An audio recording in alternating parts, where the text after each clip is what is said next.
ونستعينه ونستغفره ونؤمن به ونتوكل عليه ونعوذ بالله من شرور أنفسنا ومن سيئات أعمالنا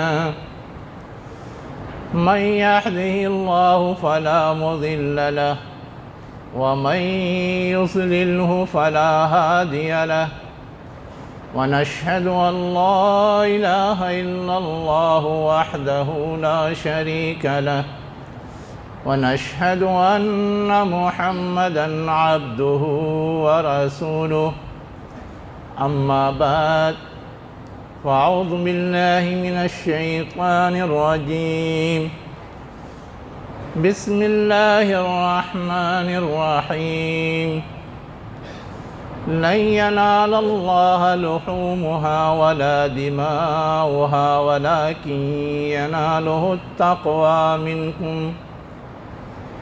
كذلك سخرها لكم ولتكبروا الله على ما هداكم وبشر المؤمنين۔ محترم بزرگوں اور عزیز ساتھیوں، یہ ذوالحجہ کا مہینہ شروع ہو رہا ہے جس میں ہم اور آپ عید قرباں مناتے ہیں۔ اگر میں آپ سے یہ سوال کروں کہ یہ قربانی جو ہم عید قرباں کے موقع سے پیش کرتے ہیں یہ کس چیز کا نام ہے، تو آپ یہ کہیں گے کہ اللہ کے نام پہ جانور ذبح کرنے، خود کھانے، غریبوں کو کھلانے کا نام ہے۔ لیکن اللہ کے رسول صلی اللہ علیہ وسلم سے یہی سوال کیا گیا، ما ہذہ الاضاحی، یہ قربانیاں جو ہم پیش کرتے ہیں یہ کیا ہے؟ تو اللہ کے رسول صلی اللہ علیہ وسلم نے جواب دیا تھا، سنت ابیکم ابراہیم، تمہارے باپ ابراہیم کی سنت ہے۔ ابراہیم علیہ السلام کی سنت کہنے کا مطلب کیا ہے؟ کہ آپ نے یہ طریقہ اپنایا تھا اور آپ ہی کی بدولت یہ طریقہ ہمیشہ کے لیے رائج کیا گیا۔ آپ نے کیوں اپنایا تھا اور کیوں ہمیشہ کے لیے یہ رائج کیا گیا، اصلاً یہ سمجھنا ضروری ہے۔ آپ نے تو یہ طریقہ اپنایا تھا اللہ کا قرب حاصل کرنے کے لیے۔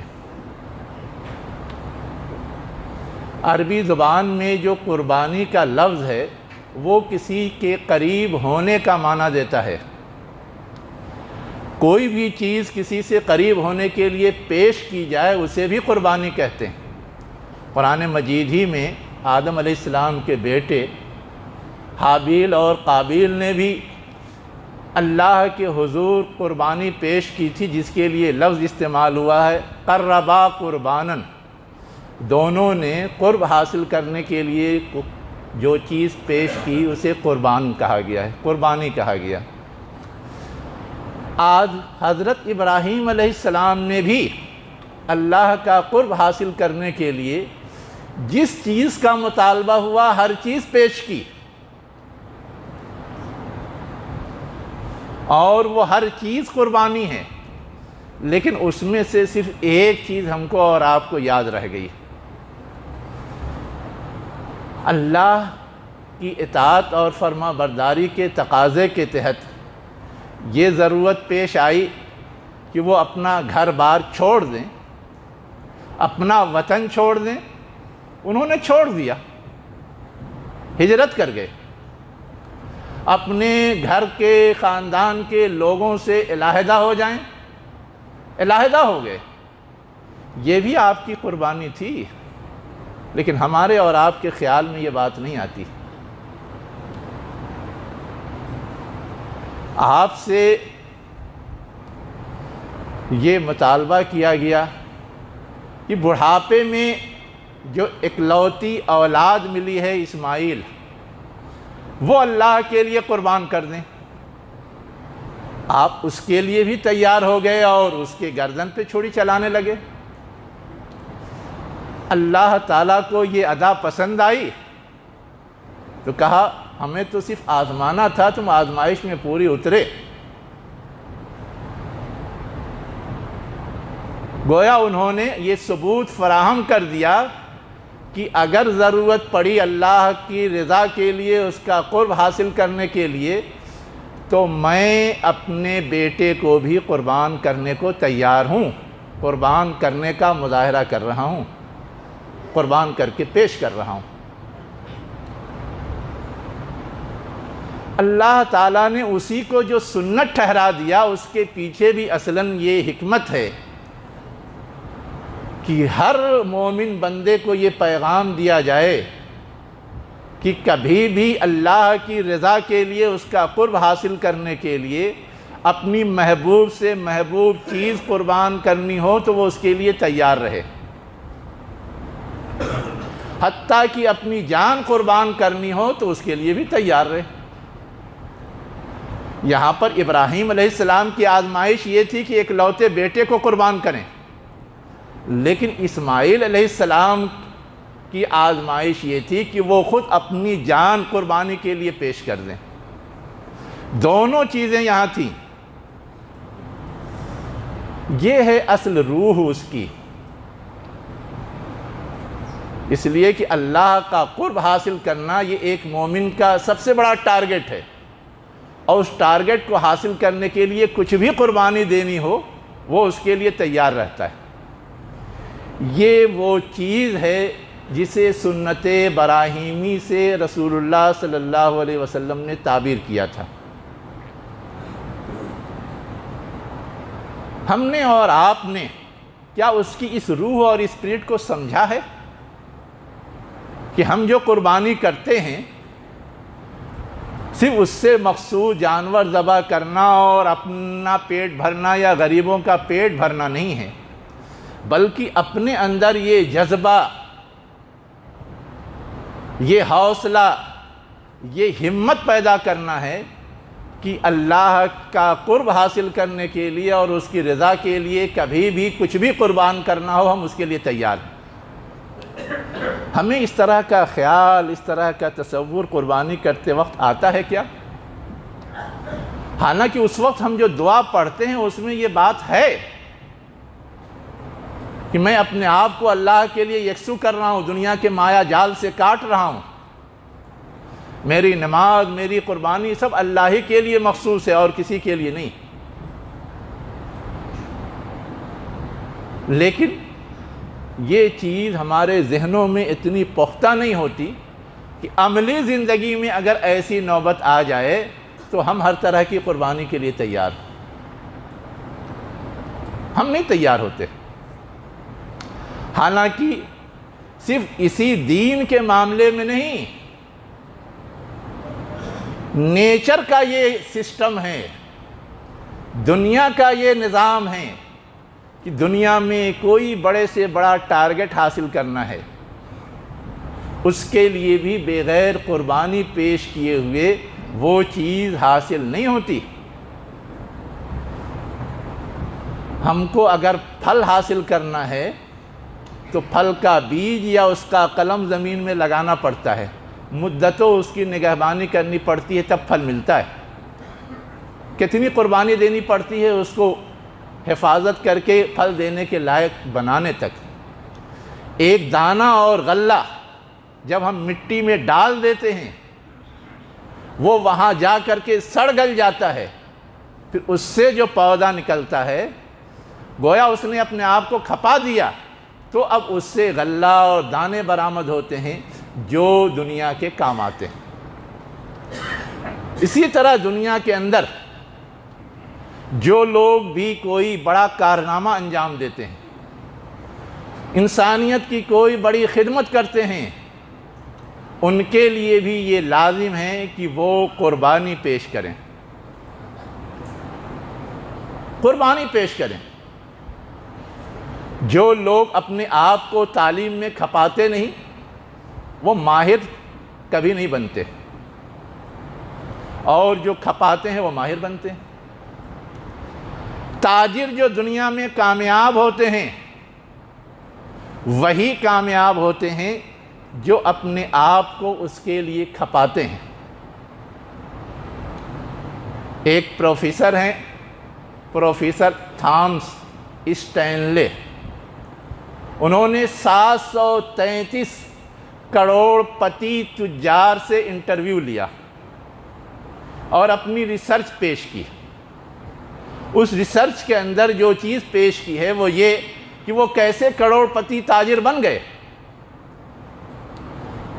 ہر ایک نے جو پہلا سبب بتایا ہے وہ یہ کہ اس کے لیے میں نے قربانی پیش کی ہے، میرے پاس جو کچھ تھا اس کو میں نے اس میں لگا دیا، کھپا دیا، بعد میں اس کا رزلٹ آیا جس کو آج ہم پا رہے ہیں۔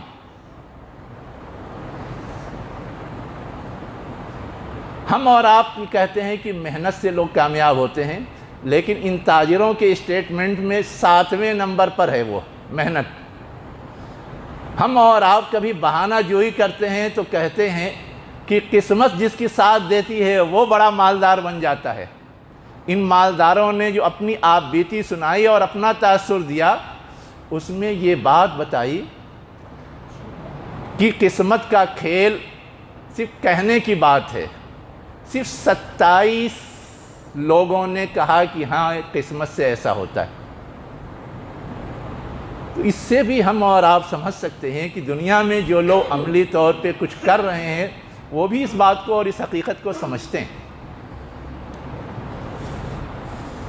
اگر معاملہ یہ ہے کہ بغیر قربانی کے دنیا میں کوئی اپنا ٹارگٹ، اپنی منزل، اپنا نصب العین حاصل نہیں کر سکتا، تو ہمیں اور آپ کو بھی یہ دیکھنے کی ضرورت ہے کہ ہم نے بھی اپنا کوئی ٹارگٹ اور منزل طے کیا ہے، اس کے لیے ہم بھی کوئی قربانی پیش کر رہے ہیں، اور اس کے تقاضے کے تحت جب جیسی ضرورت ہو اس کو کرنے کے لیے تیار رہتے ہیں۔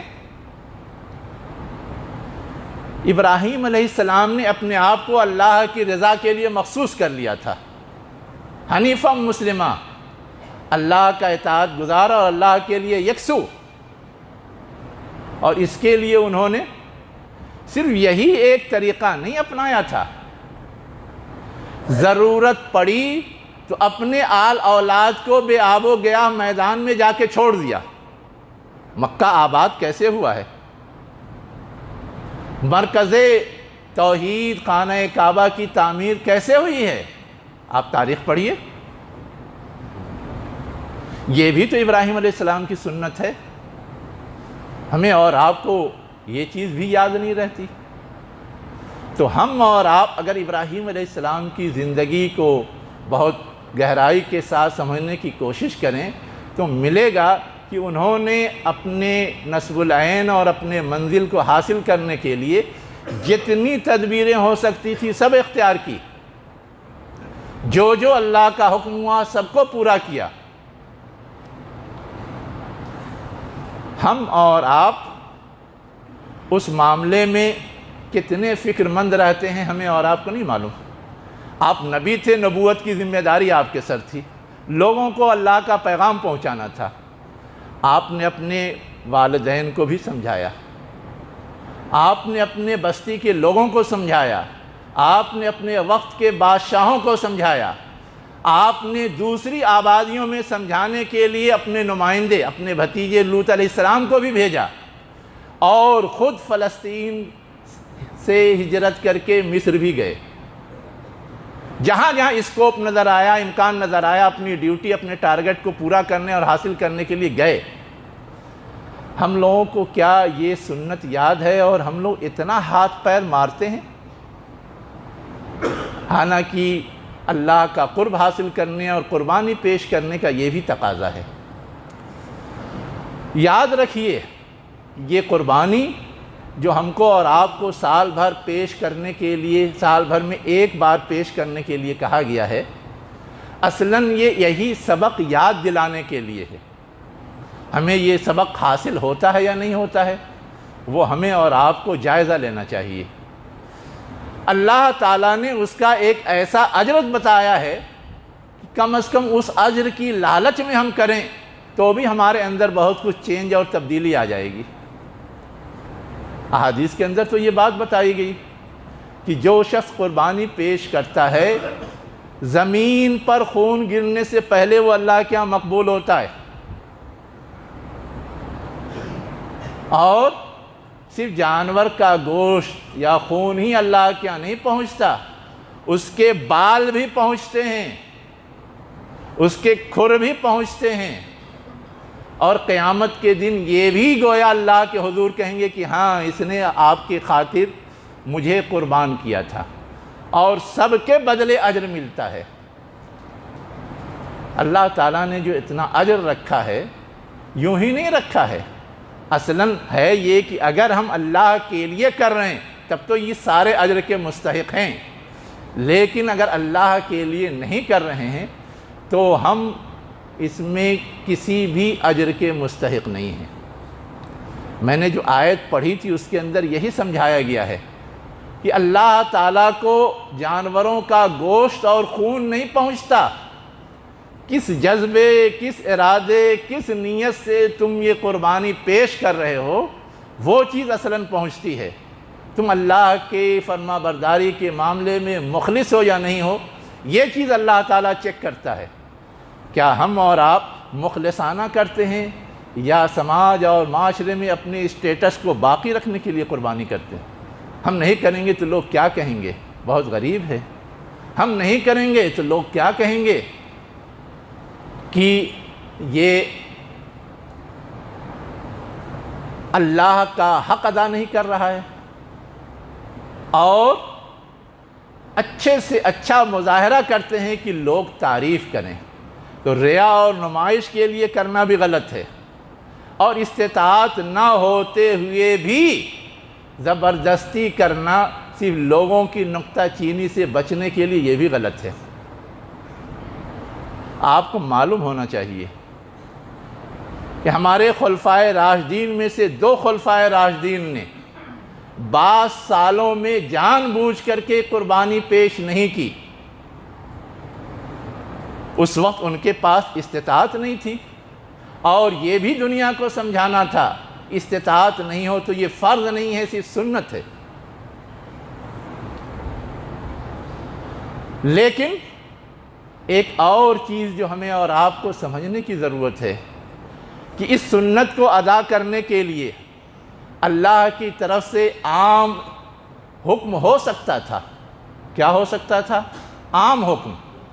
عام حکم کا مطلب یہ ہے کہ کہہ دیا جاتا کہ یہ سنت ادا کرنی ہے، جب جس کو موقع ہو، جب جس کے پاس استطاعت ہو ادا کرے، لیکن اس کو ایک مخصوص وقت میں ایک ساتھ ادا کرنے کا جو حکم دیا گیا ہے، کبھی اس کی حکمت پہ بھی غور کیا؟ کبھی اس کے سبب پہ بھی غور کیا؟ یہ بھی ایک غور طلب چیز ہے۔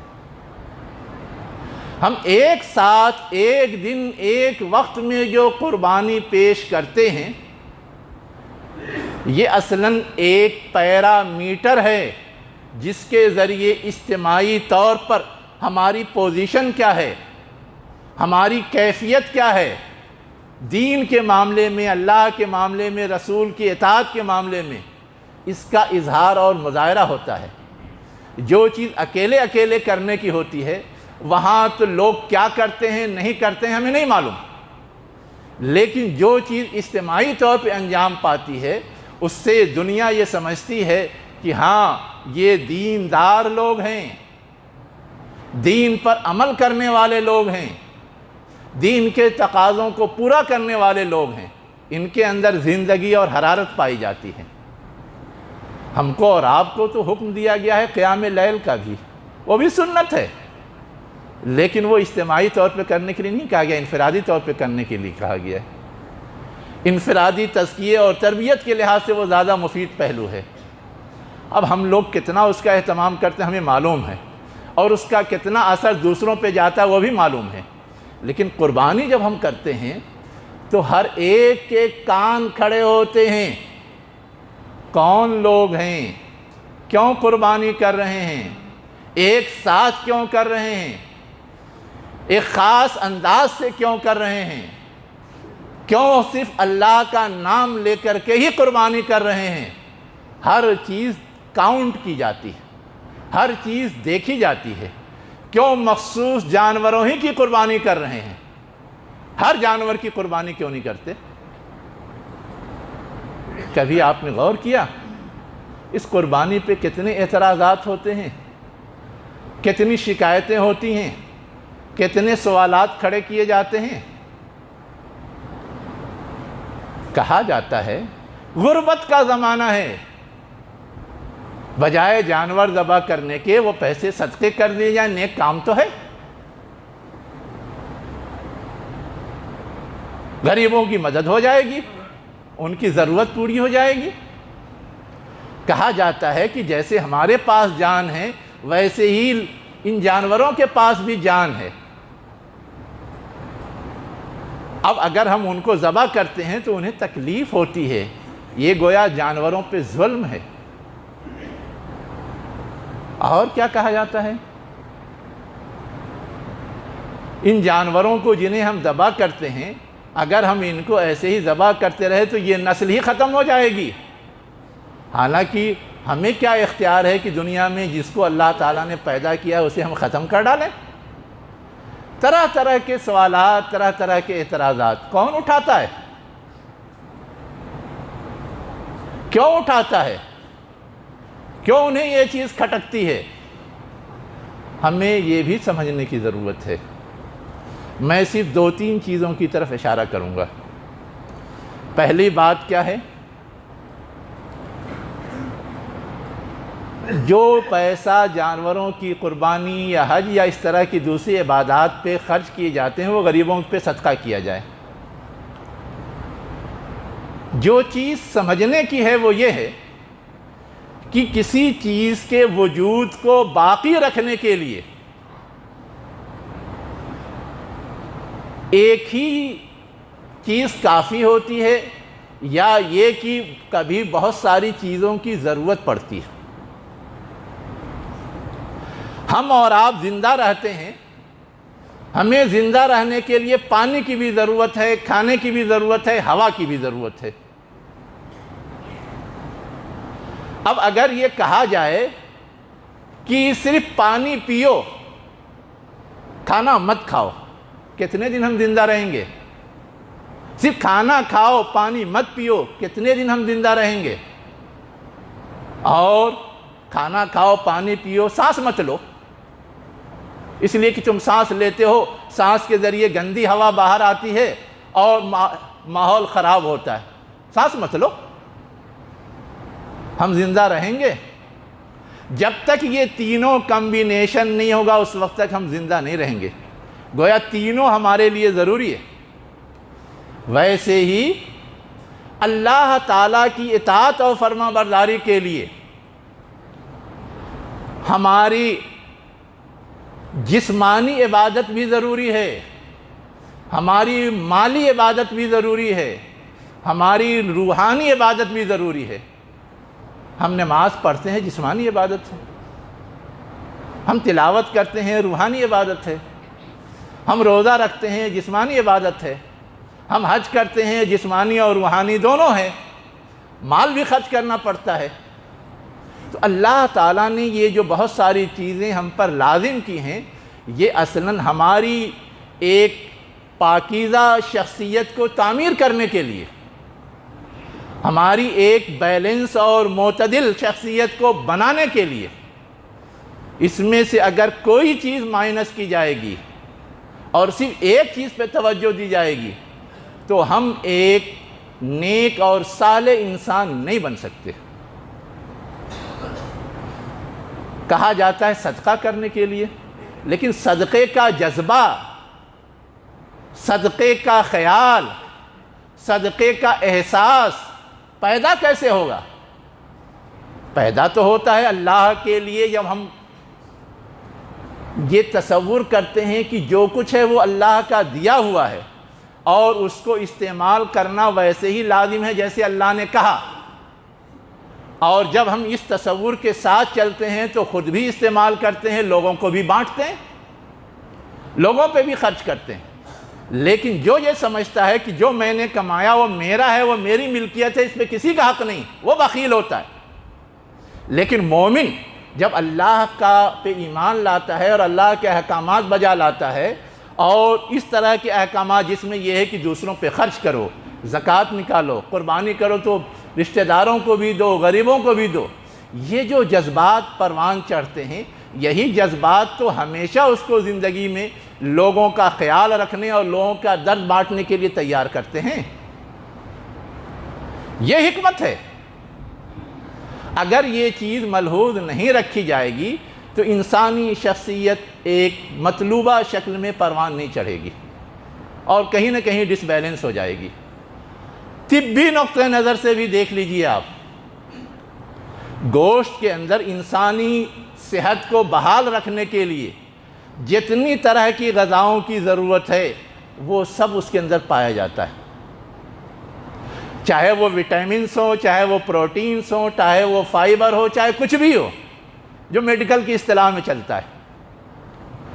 اور جو لوگ کہتے ہیں کہ سبزیاں ہی کھاؤ، معلوم ہونا چاہیے کہ سبزیوں کے اندر یہ سارے چیزیں نہیں پائی جاتی، کسی میں کوئی چیز زیادہ پائی جاتی، کسی میں کوئی چیز بالکل نہیں پائی جاتی۔ تو یہ گوشت جو غذا کی شکل میں اللہ تعالیٰ نے ہمیں اور آپ کو فراہم کیا ہے، اس لیے فراہم کیا ہے کہ ہماری صحت ایک معتدل انداز میں قائم اور دائم رہے، باقی رہے۔ آپ غور کیجئے، لوگ کہتے ہیں کہ ہمارے مذہب پہ آنچ آتی ہے اس لیے ایسا نہیں کرنا چاہیے، حالانکہ جو لوگ یہ کہتے ہیں ان کے مذہب میں بھی یہ ممنوع نہیں ہے۔ رگ وید کے اندر بھی گوشت خوری کا تذکرہ ہے۔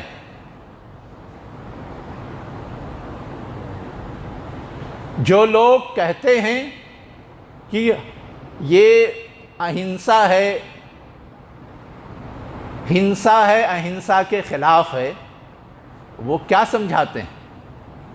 وہ کہتے ہیں کہ تکلیف ہوتی ہے، درد ہوتا ہے۔ سوال یہ ہے کہ آج کی سائنس اور بائیولوجی تو یہ کہتی ہے کہ ہم یہ جو سبزی کھاتے ہیں، یہ جو پیڑ پودے ہوتے ہیں، ان کے اندر بھی حس ہوتی ہے اور جان ہوتی ہے، انہیں بھی تکلیف پہنچتی ہے۔ ہم ہر چیز کھانا بند کر دیں؟ اللہ تعالیٰ نے پیدا تو سب ہمارے لیے کیا اور کہا کہ میرا نام لے کر کے ہر چیز کھاؤ، اور ہم صرف لوگوں کے اندازے کی وجہ سے چھوڑ دیں؟ بہت جو امن اور اہنسا کی بات کرنے والے لوگ ہیں، سب نے گوشت کھایا ہے۔ گوتم بدھ نے بھی گوشت کھایا ہے۔ آج کل سوکال جو لوگ ہیں اس میں ساورکر بھی گوشت کھاتا تھا۔ یہ کہا جاتا ہے کہ گوشت کھانے سے بہیمیت، جانوروں کی صفات پیدا ہوتی ہے اور انسان ظالم بنتا ہے۔ دنیا کے ظالموں میں ہٹلر کا نام لیا جاتا ہے۔ کس کا نام؟ ہٹلر کا نام لیا جاتا ہے۔ ہٹلر گوشت نہیں کھاتا تھا، سبزی کھاتا تھا، پھر کیسے وہ ظالم بن گیا؟ ذرا اس کا جواب دیں۔ تو ہمیں اور آپ کو یہ چیز بھی سمجھنے کی ضرورت ہے کہ اس طرح کے جو الزامات اور اعتراضات لگائے جاتے ہیں، ہم اور آپ اس معاملے میں حقیقت کو جانیں اور سمجھیں۔ یہ کہا جاتا ہے کہ نسل ختم ہو جائے گی۔